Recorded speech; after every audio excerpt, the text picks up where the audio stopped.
Assalamualaikum warahmatullahi wabarakatuh. Jumpa lagi di My DNN.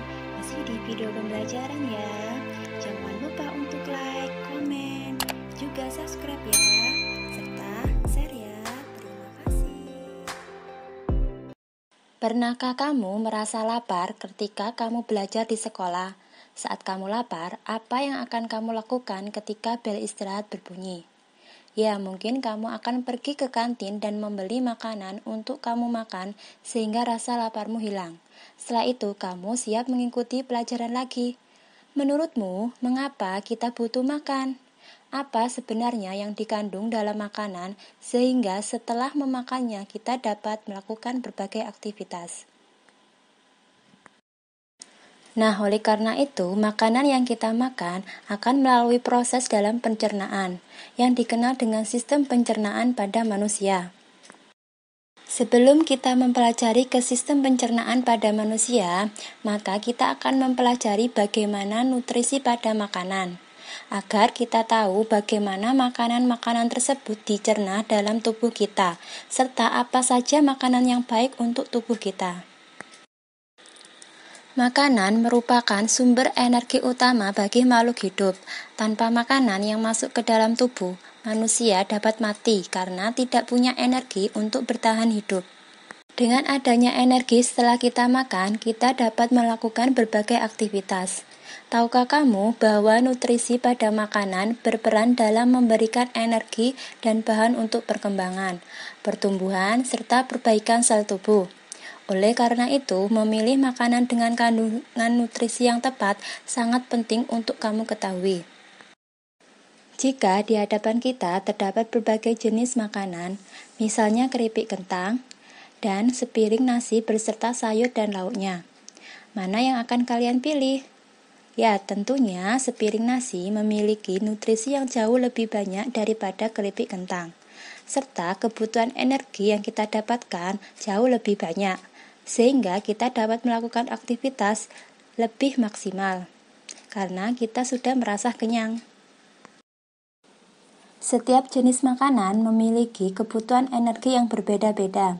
Misalkan saja informasi nilai gizi pada suatu kemasan kotak susu. Energi totalnya sebesar 160 kilokalori. Jadi, jumlah energi yang dibutuhkan oleh tubuh untuk aktivitas atau yang tersedia dalam makanan diukur dalam satuan kalori atau kal. 1 kilokalori sama dengan 1000 kalori atau 4200 joule. Sejumlah energi yang dibutuhkan untuk mendukung aktivitas metabolisme tubuh kita selama sehari-hari berbeda-beda bagi setiap orang.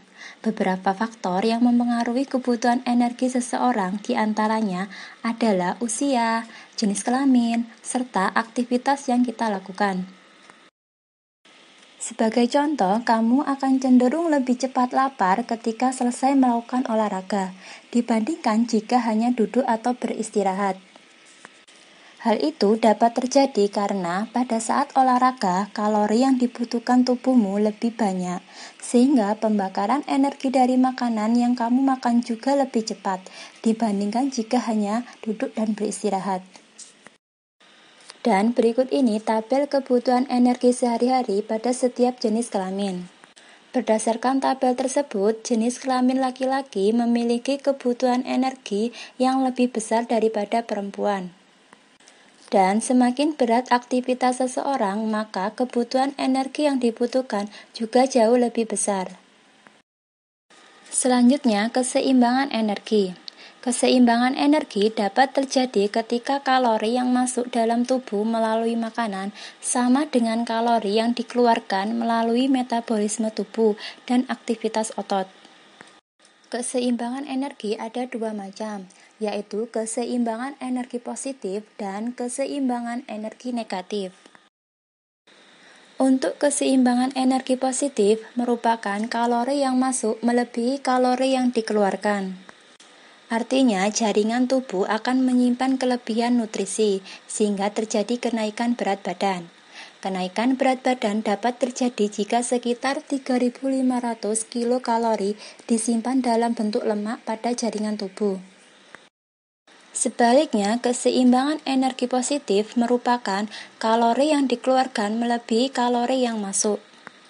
Artinya, tubuh akan melakukan pembakaran simpanan nutrisi yang tersimpan dalam tubuh untuk memenuhi kalori yang dibutuhkan tubuh. Hal ini dapat menurunkan berat badan. Oleh karena itu, untuk menjaga berat badan tetap seimbang, kamu harus menjaga agar kalori yang masuk dalam tubuh sama dengan kalori yang dikeluarkan.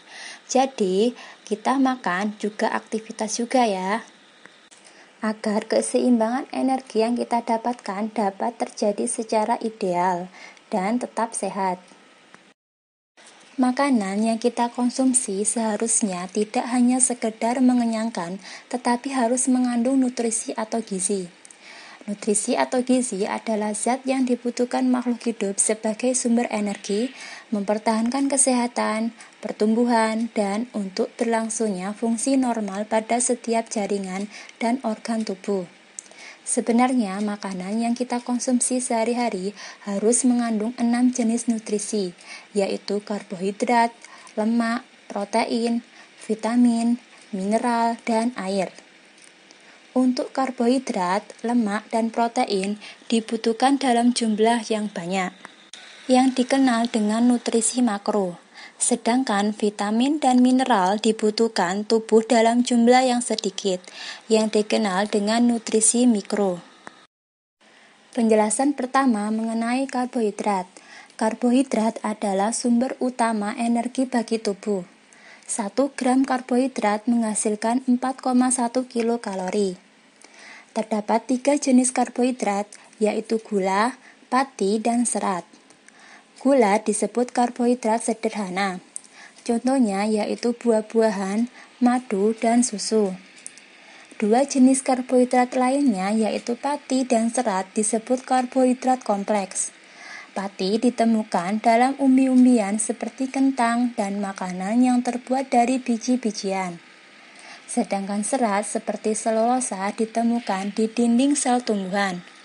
Makanan seperti roti gandum atau sereal, kacang-kacangan, sayuran, dan buah-buahan merupakan sumber serat yang baik. Namun serat tidak dapat dicerna oleh saluran pencernaan makanan manusia, sehingga dikeluarkan sebagai feses.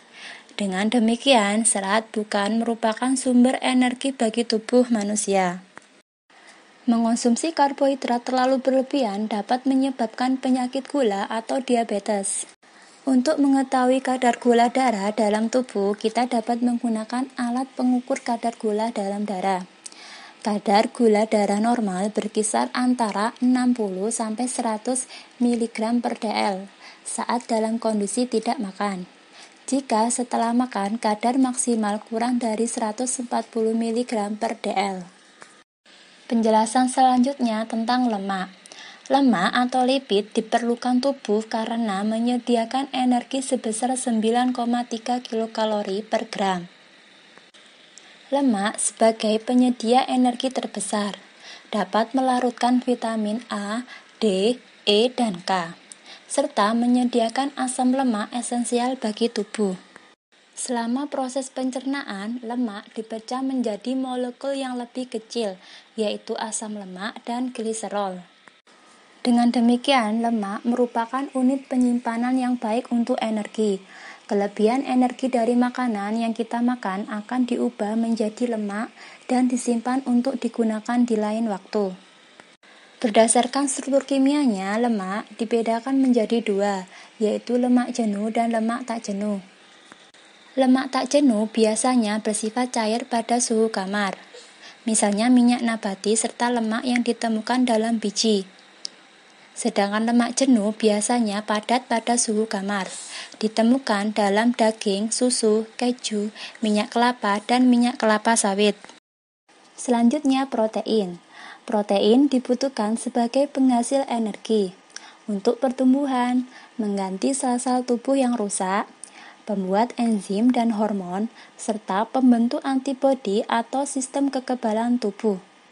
Protein merupakan molekul besar yang terdiri atas sejumlah asam amino.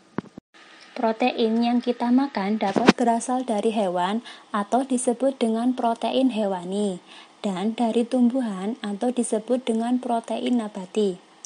Bahan makanan yang mengandung protein hewani antara lain daging, ikan, telur, susu, dan keju. Sedangkan bahan makanan yang mengandung protein nabati adalah kacang kedelai, kacang hijau, dan kacang-kacangan lainnya. Nah, selanjutnya bagaimana kita dapat mengetahui kandungan nutrisi dalam menu makanan sehari-hari? Kandungan nutrisi dalam bahan makanan dapat diketahui dengan menggunakan indikator uji makanan atau reagen. Tabel ini menunjukkan jenis reagen untuk mengetahui nutrisi dalam bahan makanan.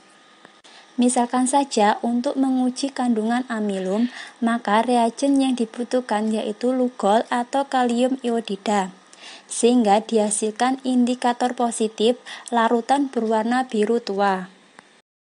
Selain karbohidrat, lemak, dan protein yang dibutuhkan tubuh manusia, masih ingatkah kita bahwa vitamin dibutuhkan tubuh dalam jumlah sedikit? Walaupun dibutuhkan dalam jumlah sedikit, namun harus ada, karena vitamin diperlukan untuk mengatur fungsi tubuh dan mencegah beberapa penyakit. Vitamin dikelompokkan menjadi dua, yaitu vitamin yang larut dalam air dan vitamin yang larut dalam lemak. Untuk vitamin yang larut dalam air, misalnya vitamin B dan vitamin C. Vitamin yang larut dalam lemak, misalnya vitamin A, D, E, dan K. Khusus vitamin D dapat terbentuk ketika kulit terkena sinar matahari, karena di dalam tubuh ada provitamin D. Selain vitamin, mineral juga dibutuhkan dalam tubuh. Mineral bermanfaat untuk proses pembangunan sel, membantu reaksi kimia tubuh, mengangkut oksigen ke seluruh tubuh, serta pembentukan dan pemeliharaan tulang. Tubuh kita memerlukan sekitar 14 jenis mineral, di antaranya kalsium, fosfor, kalium, natrium, besi, iodium, dan seng. Mineral merupakan nutrisi yang sedikit mengandung atom karbon. Satu jenis makanan yang kita konsumsi ternyata dapat mengandung lebih dari satu jenis zat gizi. Misalnya pada susu, terkandung protein, lemak, juga mineral, yaitu berupa kalsium. Selanjutnya, air. Air penting bagi tubuh untuk menjaga kelangsungan hidup. Kita lebih dapat menahan lapar daripada menahan haus. Mengapa demikian? Karena sel-sel tubuh membutuhkan air untuk beraktivitas. Di samping itu, nutrisi yang masuk ke tubuh tidak dapat digunakan oleh sel-sel tubuh bila tidak terlarut dalam air. Persentase air dalam tubuh manusia. Sekitar 50-80% sel tubuh makhluk hidup terdiri atas air. Tubuh dapat kehilangan air ketika bernafas, berkeringat, buang air besar maupun air kecil. Kehilangan air tersebut harus segera diganti dengan minum air sebanyak 2 liter atau 8 gelas sehari. Namun, minum air bukan satu-satunya cara untuk memasok sel-sel dengan air, karena tanpa kita sadari, makanan yang kita makan mengandung banyak air. Misalnya apel, mengandung 80% air dan daging mengandung 66% air.